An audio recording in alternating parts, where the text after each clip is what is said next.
नमस्कार। पावर गली में आपका स्वागत है। मैं हूं दिनेश गुप्ता।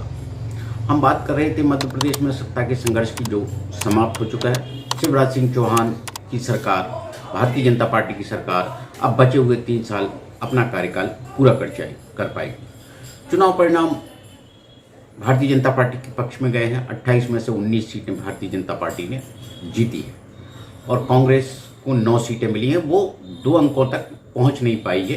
ये ज्योतिरादित्य सिंधिया के कांग्रेस में ना रहने का कांग्रेस को बड़ा नुकसान हुआ है। जो सीटें जिन पर चुनाव हुए थे उनमें 27 सीटें कांग्रेस की थी। कांग्रेस को बहुत बड़ा नुकसान हुआ है, लगभग 18 सीटों का नुकसान है। इतना बड़ा नुकसान 15 महीने की सरकार में ज्योतिरादित्य सिंधिया के ना रहने का, भारतीय जनता पार्टी की मेहनत का ये परिणाम है। अब हम परिणामों को यदि बारीकी से देखेंगे तो बहुत सारी चीज़ें, बहुत दिलचस्प इसमें चीज़ें हैं। हम देखेंगे कि जो टोटल जो सीटें थी, 10 ऐसी सीटें थी जो आरक्षित वर्ग की हैं। उसमें 8 सीटें अनुसूचित जाति वर्ग की थी और 2 सीटें अनुसूचित जनजाति वर्ग के लिए आरक्षित थी। अब इनके चुनाव नतीजे इस बात की ओर इशारा कर रहे हैं कि भारतीय जनता पार्टी को अभी भी अनुसूचित जाति वर्ग का विश्वास जीतना बाकी है। भारतीय जनता पार्टी को केवल 4 अनुसूचित जाति की सीटों पर सफलता मिली है और कांग्रेस के खाते में 4 अनुसूचित जाति की सीटें यथावत हैं। मतलब ये है कि बहुजन समाजवादी पार्टी की मौजूदगी का जो लाभ भारतीय जनता पार्टी को मिलना चाहिए था वो नहीं मिला। वोटों का विभाजन नहीं हुआ, जिस वोटों के विभाजन के कारण अनुसूचित जाति वर्ग की सीटें भारतीय जनता पार्टी के खाते में चली जाती थी। ये एक बड़ा संकेत है। 2018 में इन्हीं संकेतों के कारण भारतीय जनता पार्टी सरकार से बाहर रह गई।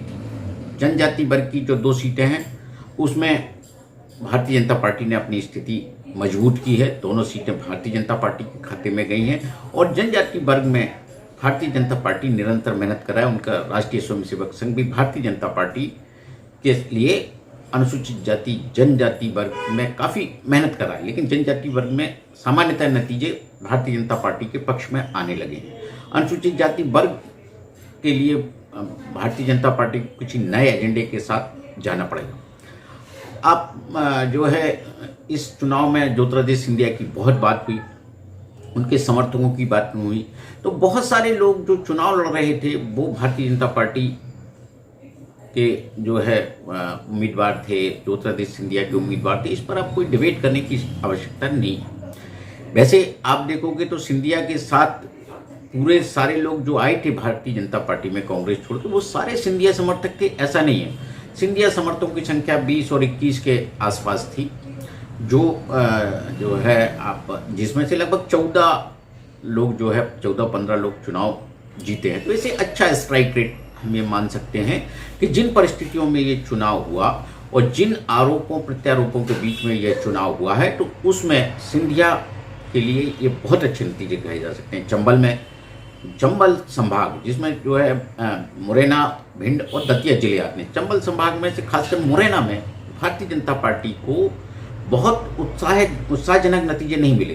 केवल 2 सीटें भारतीय जनता पार्टी चंबल मुरैना जिले में जीत पाई है। 5 सीटों पर कुछ चुनाव हुए थे। एक अंबा की सीट जीती जो अनुसूचित जाति वर्ग के लिए आरक्षित, और दूसरी सीट उसने जौरा की जीती है। जौरा की सीट उन सीटों में है जिसमें उपचुनाव विधायक के निधन के कारण हुए थे। बनवारी लाल शर्मा कांग्रेस के विधायक थे, उनके निधन के कारण हुए थे और ये सीट भारतीय जनता पार्टी के खाते में गई है। मुरैना वो जगह है जहां नरेंद्र सिंह तोमर का व्यक्तिगत प्रभाव माना जाता है और ये कहा जाता है कि इस बार तोमर, सिकरवार ये सब भारतीय जनता पार्टी के खिलाफ थे और नरेंद्र सिंह तोमर इन्हें साध नहीं पाए। इसका नतीजा हमने अब दिमनी में देखा। दिमनी में भारतीय जनता पार्टी के उम्मीदवार गिरिराज दंडोतिया, सिंधिया समर्थक चुनाव हार गए। तोमरों का प्रभाव सब यहाँ काम नहीं कर पाए। तोमर के साथ गया, रविंद्र सिंह तोमर यहाँ चुनाव जीते हैं। भिंड में 1 सीट भारतीय जनता पार्टी के खाते में गई है और 1 कांग्रेस के खाते में। भारतीय जनता पार्टी के खाते में ओपीएस भदौरिया की महगांव सीट गई है, जबकि गोहद की अनुसूचित जाति वर्ग की आरक्षित सीट कांग्रेस के खाते में गई है। यदि ग्वालियर जिले में आप देखेंगे तो ग्वालियर जिले में अनुसूचित जाति वर्ग के लिए आरक्षित डबरा सीट ये स्थापित हो गया। ये कांग्रेस का गढ़ बन चुकी है। ग्वालियर पूर्व में जो भारतीय जनता पार्टी की अंदरूनी राजनीति है जिसे संभालने की कोशिश नहीं की, उसके कारण कांग्रेस यहाँ फिर से अपनी सीट जो है उसने बचाने में कामयाब हो गई। दतिया में एकमात्र अनुसूचित जाति वर्ग की सीट थी, वहाँ जिस पर फूल सिंह बरैया कांग्रेस पार्टी से थे, और इसको जो है एक मिसाइल लॉन्चिंग पैड के तौर पर भारतीय जनता पार्टी ने यूज किया था। लेकिन इसका असर सामान्य सीटों पर भले ही हुआ हो, लेकिन जो है अनुसूचित जाति वर्ग की सीटों पर नहीं हुआ। सबसे छोटी हार, सबसे कम मतों की हार इस भांडेर सीट पर हुई है। यही हल करेरा में रहा। करेरा में दल बदल कर आए प्रयागलाल जाटव बहुजन समाजवादी पार्टी में से कांग्रेस में आए थे, और इन्होंने अनुसूचित जाति वर्ग की सीट जो है बरकरार रखी है, कांग्रेस के खाते में बरकरार रखी है।